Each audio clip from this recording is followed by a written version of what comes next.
Hablamos de la naturaleza humana divina, hablamos de la sangre, hablamos de la importancia del corazón sobre el cerebro y la mente. Pero hoy vamos a hablar un poquito más de la relación que existe entre el intestino y el cerebro. Por eso he titulado esta clasecita Guarda tu mente.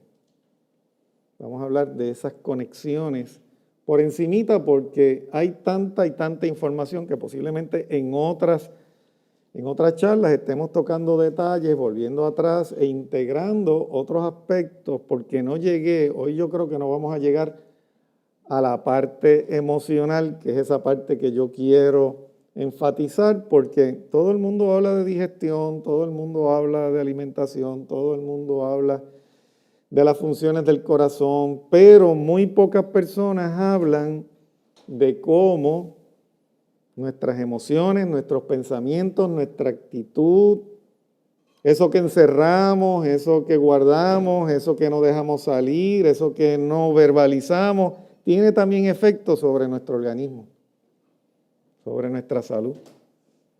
¿Verdad? Y a veces cuando hablamos de actitud, nos hemos acostumbrado a veces a pensar, bueno, las cosas podrían ser peor, ¿verdad? ¿Por qué? Muchos de ustedes han pensado así en algún momento dado. Bueno, déjame no quejarme porque podrían ser peor.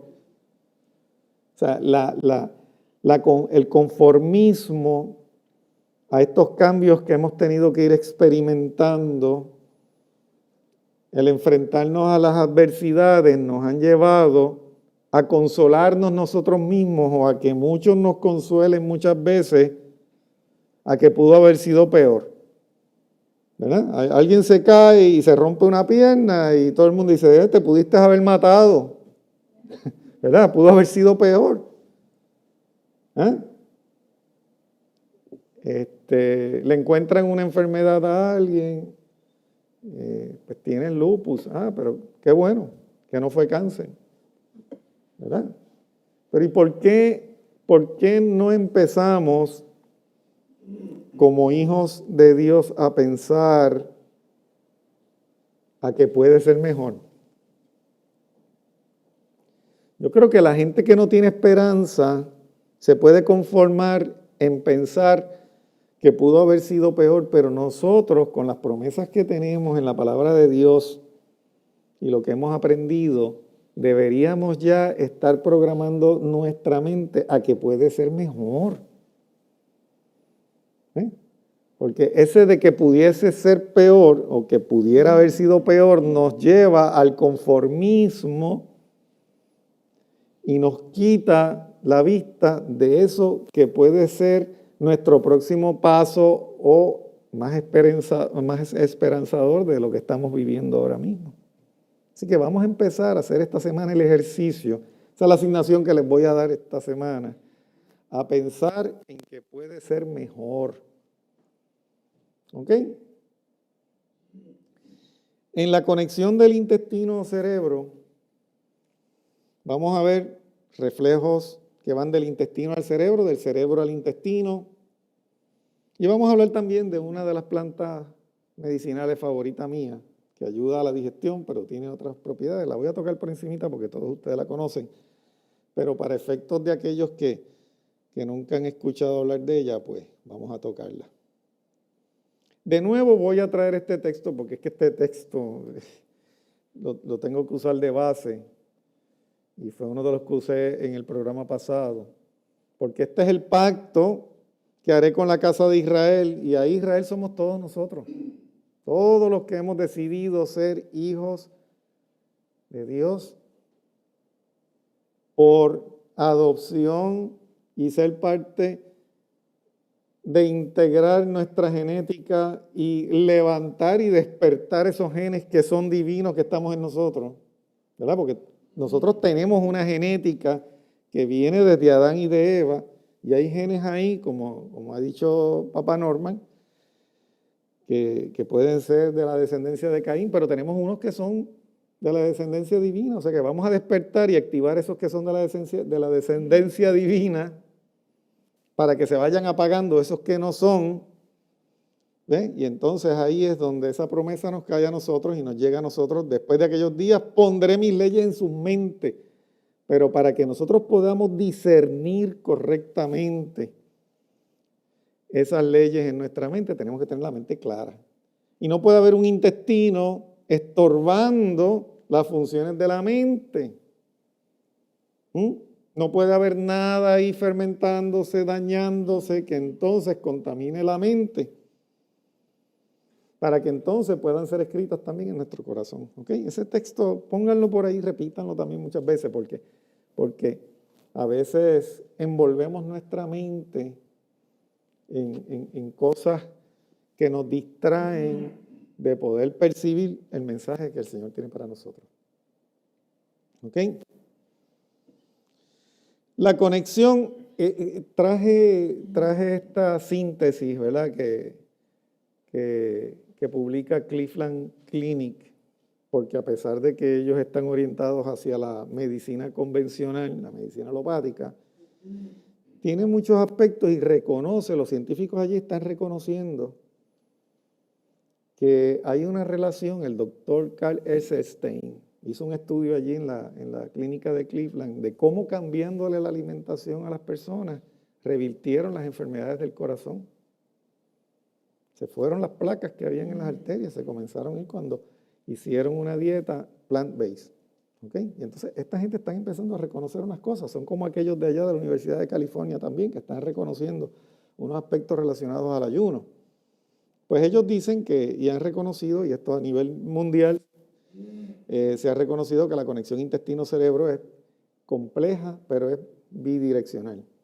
Mis pensamientos afectan lo que está aquí en mi vientre y lo que está en mi vientre, en mi intestino, en mis entrañas, afecta también mis pensamientos. O sea que las señales pasan en ambos sentidos al sistema nervioso central, del sistema digestivo y viceversa. Los actores clave, como dice ahí en este sentido, incluyen el sistema nervioso entérico, que es el sistema nervioso del intestino, que tiene más neuronas que las que tiene el cerebro.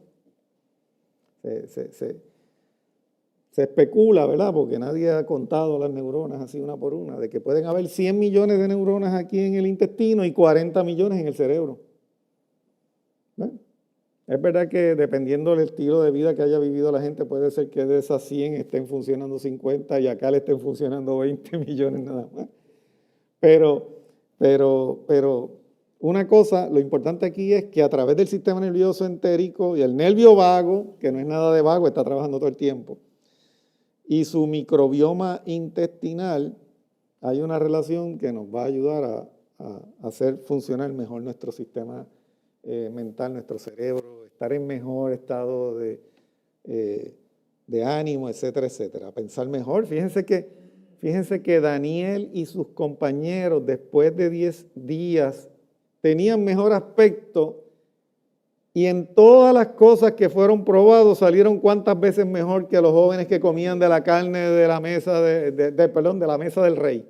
¿Cuántas veces? 10 veces. Oye, ¿sabe lo que es 10 veces? Pues Daniel y sus compañeros sacaron 100 y los otros sacaron 10 puntos en el examen. Pero como aquellos eran de Babilonia, los tuvieron que dejar, mira, déjalos ahí para que no parezca que son los hebreos los que están controlando. Pero al fin y al cabo, todo lo difícil le tocaba a Daniel y a sus compañeros porque habían salido 10 veces más. Imagínense que un hijo suyo salga 10 veces más alta la nota del College Board. En estos días yo estaba hablando con una joven que sacó perfecto en el College Board. Y cuando yo lo tomé hace 50 años atrás, fui la nota más alta del distrito de allí, de Sabana Grande. Fui la nota más alta. La gloria sea para Dios. ¿Cuál es el propósito de esa conexión? Lo que comemos es crucial para nuestra salud. O sea que los ingredientes que ponemos ahí van a tener un efecto. O sea, si nos alimentamos bien, va a haber un efecto positivo en el cerebro. ¿Ok? Si comimos lo equivocado o necesitamos poner el freno a la digestión, oigan eso, tenemos un buen sistema de alarma en su lugar. ¿Cuál es ese? El sistema nervioso. Fíjense que aun cuando usted se equivoca y puso lo que no debía en su intestino, sí todavía su cerebro está funcionando bien, y en eso tenemos que probarlo, ¿ver? Es una forma de probar si está funcionando bien el cerebro. Si cuando comemos algo que nos podría hacer daño y no nos hace daño, quiere decir que algo está fallando acá. Sí, porque se supone que aún debajo de la lengua hay unos sensores. Bueno, los primeros sensores están en la vista, en el olfato, para usted saber si se va a comer o tomar algo. Se supone que usted hiciera juicio, ¿verdad? Porque hemos sido dotados de un juicio para saber qué nos conviene y qué no nos conviene. Pero ese juicio ha estado mal entrenado por muchos años, y entonces la gente, sabiendo que algo le puede hacer daño, se lo comen porque buscan la justificación para comérselo, y entonces acá el intestino se tiene que cruzar de brazos. Bueno, eso fue lo que me diste, ahora voy a tratar de hacer lo mejor que pueda dentro de esa circunstancia o de eso que me diste. Pero fíjense que los que llevan más tiempo limpiando su sistema, cuando comen algo que no les conviene, o les da dolor de cabeza, o les da dolor de cuello, o les da dolor de hombro, o algo pasa que el cerebro o si no, es más, de ponérselo en la boca, se supone que ya el cuerpo se lo rechazara. ¿A ustedes no les ha pasado que ustedes prueban algo y de momento dicen, contra esto como que no me sabe bien, lo huelen, tampoco me huele bien? No se lo coma. Porque la parte inteligente de su sistema le está diciendo, no se lo coma. Pero algunos dicen, le echan un poquito más de sal, qué sé yo, ni qué, lo hierven un rato y como quiera se lo comieron. Y después al otro día amanecen con dolor de cabeza y no saben qué fue eso. ¿Ah? ¿Ok? Así que se supone que el cerebro dirigiera la orquesta y dijera, espérate, eso no se va a absorber, y le diera náusea a usted, le diera una diarrea o un vómito o algo para que eso no llegara a la sangre. Eso es un organismo fuerte. Sin embargo, esa gente que comen y le da náusea y vomitan, van allá, le dan una pastilla para que no vuelvan a vomitar, le inhiben el mecanismo selectivo para que el cuerpo no reaccione, y entonces lo mismo pasa con los niños alérgicos, le dan un antihistamínico y sigue comiéndote el gluten y sigue comiéndote la leche y todos los demás, los cereales esos que te hicieron daño, ¿ok? Hasta que caiga en una condición peor, un asma, una bronquitis. ¿A qué funciones corporales afecta la conexión intestino-cerebro? Miren, está envuelto en todo esa conexión. Y yo creo que aquí faltan como 100 aspectos más de esos que están ahí. Para controlar el hambre y la saciedad, para escoger las preferencias y antojos de comida. Ahí no debería ser esa palabra antojo, es como los antojos, no sé, como que nunca los antojos me suenan bien, ¿verdad? Que los antojos como que tienen una implicación medio nebulosa. A veces puede ser un antojo de algo bueno cuando usted tiene sed y le antoja agua, qué bueno, pero si tiene sed y se va y se toma un refresco, pues le dio un antojo de refresco, pues no tan bueno, ¿verdad? Sensibilidad o intolerancia alimentaria, y se supone que el cuerpo detectara esa sensibilidad alimentaria, la motilidad intestinal, cómo el intestino se mueve, todo eso depende de esa conexión. La digestión, cómo usted digiere, descompone los diferentes nutrientes de eso que se comió para absorberlos y llevar esos nutrimentos a las células. Metabolismo, cuán rápido, cuán lento funciona su metabolismo, va a depender de esa conexión también. Comportamiento. Usted ve, yo tenía un niño que me lo llevaran a la oficina y se salía corriendo de la oficina, iba a la tiendita, buscaba un dulce, qué sé yo ni qué, y se tranquilizaba un poquito hasta que le pasaba el efecto y tenía que ir a buscar otro porque ya estaba acostumbrado a calmar el sistema comiéndose un dulce porque ya estaba adicto al azúcar. Pero entonces cuando le daban comida de esa comercial, por no decir, trepaba paredes. Cuando lo llevaban a casa del papá o los abuelos y le daban galletitas de esas que vienen en las bolsitas esas así, que tienen rellenitas por dentro de una cremita blanca, pues entonces trepaban paredes. La mamá me decía, mira, se pone que trepa paredes o violento, ¿ves? Porque había, de aquí del intestino, hay algo, ¿verdad? Ahí, la bacteria, el parásito, los huéspedes que tiene ahí están pidiendo un tipo de comida específica. Y es así. Sensibilidad al dolor va a depender de cómo esté su función intestinal.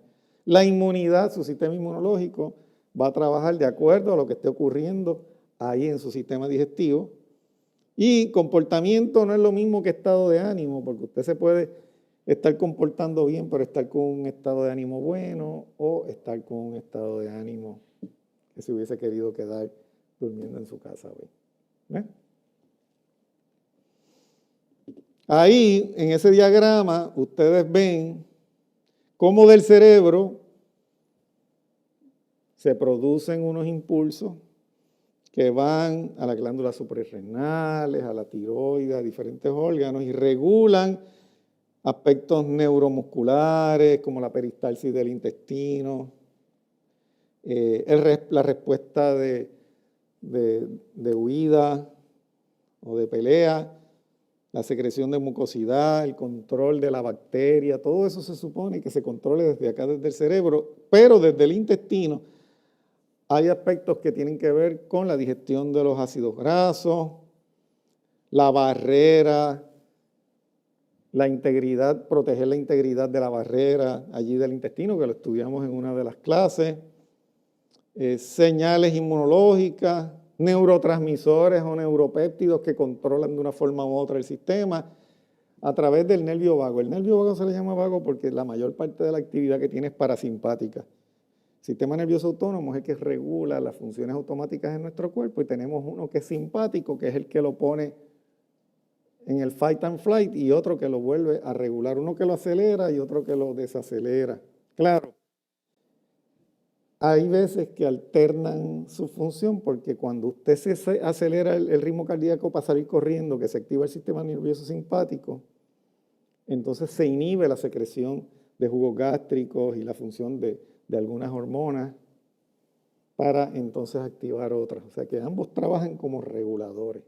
Pero las mayores funciones del nervio vago son funciones parasimpáticas, que son esas funciones que lo van a ayudar a usted a obtener los nutrientes, a descansar, a dormir, a reparar los tejidos, a regenerar células, todo eso que ayuda a fomentar la estabilidad del sistema después de una situación de estrés o después de una situación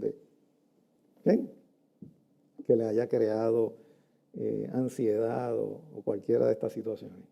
¿Okay? Así que el sistema endocrino produce hormonas que trabajan saciando el hambre, que se activan cuando hay estrés y también actúan sobre el sistema inmunológico y eso es bien importante. Mientras más estrés usted tenga, mientras más en el fight or flight usted esté más comprometido, va a estar el sistema inmunológico. Por eso es que después de una preocupación grande, después de mucho estrés, a veces cuando usted se relaja, le viene un catarro, le viene cualquier situación de esta, porque entonces el cuerpo viene ahora a trabajar con eso que se quedó en hold o que se quedó stand-by en lo que usted estaba lidiando con otras cosas. Pero si estamos todos los 30 días del mes en estrés, ¿cuándo va entonces a recuperar el sistema? ¿Okay? ¿Qué tipo de dieta? Miren el tipo de dieta que recomienda el Cleveland Clinic. Esto es una clínica de medicina convencional. ¿Qué dice ahí? Una buena regla general para mejorar la salud intestinal de forma natural es comer una variedad de alimentos integrales haciendo hincapié en las plantas. Plant-based, cuando ellos dicen planta, no es que usted va a arrancar las matas y comérselas, es que está hablando de todo lo que viene de las plantas, las frutas, los vegetales, ¿ok? Pero vieron, Cleveland Clinic hablando de una dieta a base de plantas, integral y a base de plantas. No digo ahí váyase para allá, para el food court, ¿verdad? Que no dice. Fibra, sabemos que todos los vegetales, hasta la papa tiene fibra. Prebióticos y probióticos, que son la materia prima para que las bacterias intestinales buenas se mantengan saludables. Antioxidantes, que son los que neutralizan los radicales libres y controlan y regulan el estrés oxidativo. ¿Ah? ¿Está bien? Y los alimentos antiinflamatorios. Mire cuáles son los alimentos antiinflamatorios. Una dieta rica en alimentos integrales, plantas, es naturalmente antiinflamatoria porque reduce el azúcar, los aditivos y el colesterol. Y muchas otras cosas más que ellos no ponen ahí. Pero por lo menos hay que darle crédito porque están dándole crédito, se están acercando. Aquí hay un diagrama un poquitito más complejo y no voy a entrar en los detalles, pero tenemos arriba el intestino. ¿Se acuerdan cuando hablamos de los cilios del intestino, de cómo entran los nutrientes y a veces esos cilios se afectan por el gluten o alimentos que son irritantes y demás? Entonces se producen una serie de mecanismos que van al cerebro. O sea que todo lo que usted haga, coma, digiera, introduzca por su boca y transite por su sistema digestivo de una forma u otra, va a tener un efecto en el cerebro. Bueno o malo. ¿Ok?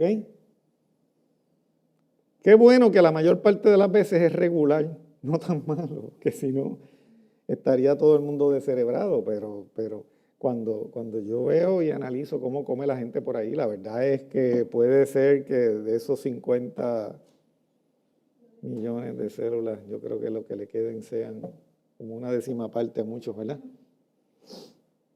El intercambio bidireccional a través del sistema nervioso está conectado al sistema nervioso autónomo, al nervio vago. Esto es más o menos lo mismo que había dicho antes. Y vemos aquí cómo hay diferentes conexiones del cerebro, endocrinas, ¿verdad? Neuroendocrino. Hay conexiones neurológicas del cerebro con el intestino, hormonales, y allá estamos con las funciones del sistema inmunológico. O sea que tenemos ahí inmunológico, endocrino, cortisol, la hormona adrenocorticotrópica, etcétera, etcétera, y acá las fibras nerviosas actuando sobre el sistema que a su vez, de acuerdo a lo que a cómo reaccionen las células, va a producir serotonina y otras. Uno de los neurotransmisores de la felicidad, le llaman la serotonina, se produce en el intestino cuando está funcionando bien. Si el intestino no está funcionando bien, no se va a producir serotonina. El productor mayor de serotonina en todo el cuerpo es el intestino cuando está funcionando bien. Yo cuando empiezo a toser es que se me están acabando los minutos. Y aquí pues hay otra, aquí lo que está diciendo es que el tipo de bacteria que usted tiene en el intestino, que no es otra cosa que la bacteria que viene a consecuencia de lo que usted está comiendo, también va a señalar funciones y va a actuar sobre las funciones neuroendocrinas del intestino hacia el cerebro.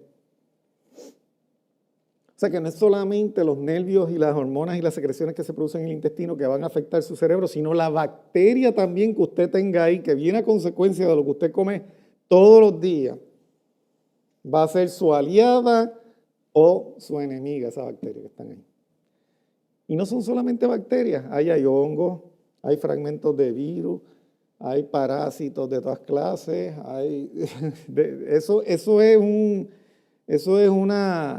ambiente cosmopolita, como decir ir a Nueva York o pero en términos de ahí, en ese submundo ahí adentro, hay más células y bacterias ahí en el intestino que lo que tenemos células en nuestro cuerpo, ¿ok? Imagínense si a mí me daba gracia cuando había gente, bueno, es que eso de las enemas le acaba con la flora bacteriana, pero si es que, ¿cómo vas a acabar con las células que son más que las que tienes en tu cuerpo? Imposible, imposible. O sea, por más que te ponga, al contrario, estás saliendo de la mala y dando pie para que se forme de la buena si estás comiendo bueno, si estás comiendo saludable. Así que esa teoría de que hacer terapias intestinales, enemas o algo, destruye la flora bacteriana. Eso es un mito, eso es imposible. Imagínate si es imposible que cuando la gente se muere, esas bacterias son las que se comen y degradan las células del cuerpo y nos llevan al polvo. O sea, que se puede morir la persona y no se acaban con las bacterias. Imagínate si no se acaban con las bacterias, que por más antibióticos que dan a los niños y toma la gente, todavía no las acaba. Al contrario, mutan en otros tipos de especies. Por eso es que hay tantas variedades de bacterias. ¿Ah? Los neurotransmisores y las bacterias, de eso podemos entrar un poquito más de detalle otro día. El impacto de tener una buena barrera intestinal, de eso habíamos hablado anteriormente. Y cómo el estrés y los trastornos mentales, a partir de experimentos con animales y datos clínicos, se ha demostrado que la microbiota afecta el estado de ánimo y el comportamiento del huésped al producir metabolitos y neurotransmisores. O sea que fíjense que el parásito y la bacteria que hay ahí altera el comportamiento y el estado de ánimo del huésped. Eso es como cuando en un edificio, ahora de estos que alquilan esos apartamentos, viene un grupo de esos de personas a bochinchar, le alteran el estado de ánimo a todos los condómines, un solo grupo que haya con la música y brincando y saltando, que se le alteran toda la comunidad, pues así mismo pasa con la bacteria. Cuando hay derrame cerebral, también se altera la flora bacteriana del intestino. Claro, ellos dicen, ellos como han observado a la gente después que le da el derrame cerebral, ellos dicen, el derrame alteró la bacteria, pero nosotros, y yo creo, sinceramente estoy casi seguro que es que se altera la flora y entonces le da el derrame a la persona, al revés. ¿Ok? Eso es como si dicen, mira, en todos los muertos encontramos esto. No, es que en todos los muertos había cadaverina y putrescina porque ya se estaban descomponiendo. Por eso se murieron. ¿Ven? ¿Ok? O sea que esos estudios pues hay que verlos con la mente abierta, también pensando en eso. En el iris del ojo, y esto voy a tener que entrar en las próximas clases con más detalle porque se nos va a quedar mucho de discutir. El intestino está rodeado y está vinculado al sistema nervioso que a su vez está conectado con casi todos los órganos del cuerpo, incluyendo el cerebro. ¿Ah? ¿Vieron? El cerebro está aquí y tiene conexión neurológica con todo el intestino a través del sistema nervioso autónomo, que es el que pasa por aquí. ¿Ven? Todo esto que está en anaranjado es la parte neurológica del intestino, que está conectado a glándulas, al corazón, al cerebro. O sea que el cerebro tiene una conexión directa desde el punto de vista esquemático ahí, anatómico también, del iris del ojo con el cerebro. O sea que hay un vínculo. De hecho, yo le enseño a mis estudiantes que el iris es representativo de como en la etapa embriológica nosotros somos como un tubito. En un extremo del tubo tenemos la boca, en el otro el ano. Entonces se desarrollan los vasos sanguíneos, se desarrollan los nervios, el corazoncito, los ojos, todo va saliendo de ese tubito. Y esto es como si fuera un corte transverso. Ese tubito. ¿Ah? ¿Ok? Después les voy a dar un detalle, porque esto yo lo cubro en 2 semestres allá a los estudiantes de neuropatía, 2 semestres completos para ver cada uno de los detalles. Porque cada uno de esos huequitos, cada una de esas marquitas, el color, todo tiene una relación y un significado clínico. El doctor Pesek, uno de los profesores de iridología, uno de nuestros maestros, diseñó este diagrama, quizás un poquito más ilustrativo, de cómo el intestino se relaciona, está en el centro de todo, pero cómo influye aquí sobre la glándula maestra, la pituitaria, la pineal, la hipófisis, el hipotálamo, y también sobre aspectos que tienen que ver con lo emocional en los seres humanos. Y de eso vamos a estar hablando, vamos a ir tocándolo poco a poco, porque si empiezo a hablar de eso, no acabamos. ¿Ok? Pero aspectos que tienen que ver, para un ejemplo, con aspectos de sobrevivencia, cuando hay esta parte del intestino se afecta, emite reflejos hacia aspectos que tienen que ver con la sobrevivencia. Ese pensamiento que le viene a la persona, iré a perder el trabajo, me irá bien en mi relación de pareja, esto, aquello. Esa gente que está todo el tiempo como que preocupado, como que viven en survival mode todo el tiempo. Puede haber algo aquí a nivel del intestino.